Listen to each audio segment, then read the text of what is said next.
नमस्कार, Asian news चॅनलमध्ये आपले स्वागत आहे. नवापूर नाशिक रस्त्यावर पिंपळनेर शहराच्या पुढे शेलवारी घाटाची अतिशय दुरावस्था झाली असून या भागातील रस्त्यांची तातडीने दुरुस्ती करावी अशी मागणी नागरिकांमध्ये होत आहे. या भागातून होणाऱ्या वाहतुकीमुळे रस्त्यांची चाळण झालेली आहे.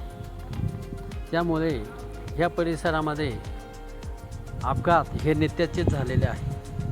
शेलवारी घाटामध्ये रस्त्यांच्या दुरावस्थेमुळे अनेकांना आपला जीव पण गमावा लागलेला आहे.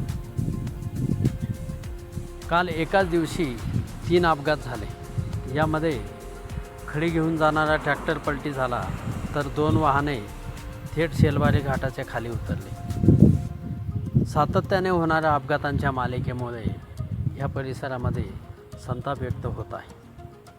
परिसरातील लोकप्रतिनिधींनी यापूर्वीही ह्या रस्त्यासाठी निधी मंजूर झाल्याचे सांगितले, मात्र अद्यापही या रस्त्याचे काम झाले नसल्यामुळे नागरिकांमध्ये संताप व्यक्त होत आहे. नवापूर तसेच साक्री येथून शिर्डी आणि नाशिककडे जाणारी वाहनांची संख्या लक्षात घेता या भागातील रस्त्याची तातडीने दुरुस्ती व्हावी अशी मागणी होत आहे. येथे होणाऱ्या अपघातांची मालिका रस्ता दुरुस्तीशिवाय खंडित होणार नाही अशी प्रतिक्रिया वाहनधारकांनी व्यक्त केलेली आहे. हा घाट रस्ता म्हणजेच अपघाताला निमंत्रण असे जणू समीकरणच झालेले आहे. साक्री तालुक्याचे आमदार मंजुळाताई गावित आणि बागलांचे आमदार बोरसे यांनीही यापूर्वी हा रस्ता तातडीने दुरुस्त केला जाईल असे आश्वासन दिले, मात्र अद्यापही ह्या रस्त्याचे काम सुरू झाले नसल्यामुळे शेलवारी घाट अजून किती जणांचे जीव घेणार असा प्रश्न आता नाशिक विचारत आहे. एका बाजूला आपण सुंदर रस्ता भूषण भारता असे घोषवाक्य घेऊन एक वेगळी ओळख भारताची उभी करतोय, मात्र दुसऱ्या बाजूला शेलवारी घाट म्हणजे वाहनधारकांसाठी मृत्यूचा सापळा बनतो आहे.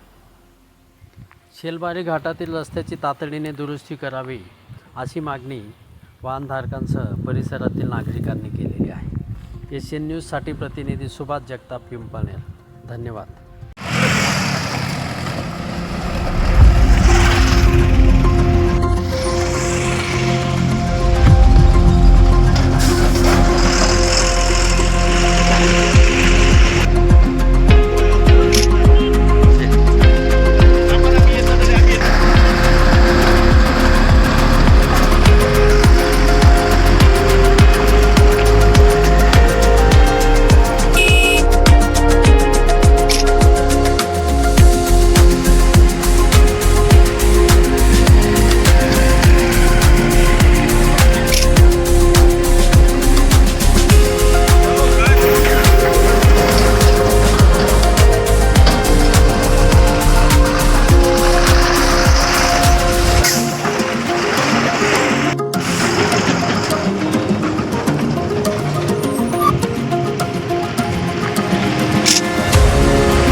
शेलवारी घाटातील रस्त्याची दयनीय अवस्था.